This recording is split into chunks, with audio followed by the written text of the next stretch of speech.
Welkom bij Kikker TV. De veerboot Vlissingen-Breskens hoeft per jaar minder vaarten te maken. Dat betekent minder bezoek aan Zeeuws-Vlaanderen, minder toerisme, minder geld. We gaan vandaag op de boot kijken wat zij ervan vinden.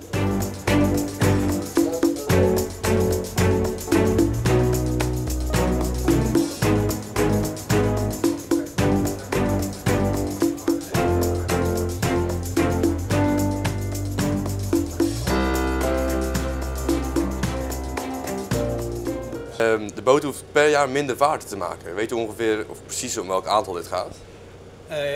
Nu doet hij er 16.000 op een jaar en het minimale is 11.000 heb ik meegekregen van de week van de provincie.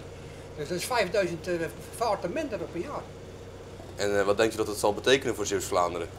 Ik denk dat het een hele slechte zaak is voor Zeeuws-Vlaanderen.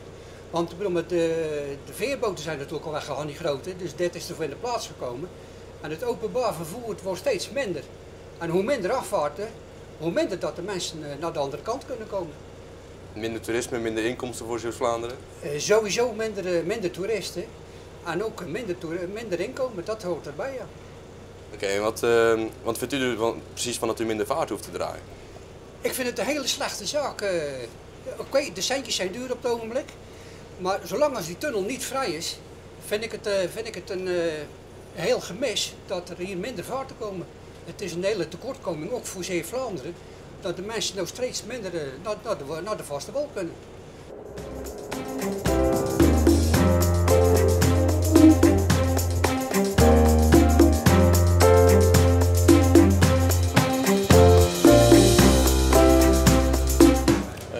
Onhandig voor school.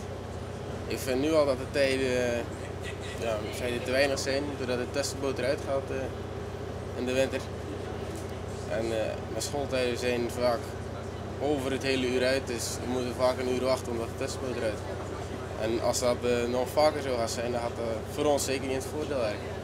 Ik denk dat het ook veel nadelen heeft voor Zeeuws-Vlaanderen. Ja, ik weet niet of er veel toeristen meegaan. Volgens mij gaan er niet echt heel veel toeristen met de boot hier naartoe. Maar in de zomer misschien wel, maar ik heb niet echt idee of dat consequenties heeft voor Zeeland. Het personeel op de boot is het totaal niet mee eens dat de boot minder gaat varen. De toeristen en de passagiers ook niet. Bedankt voor het kijken.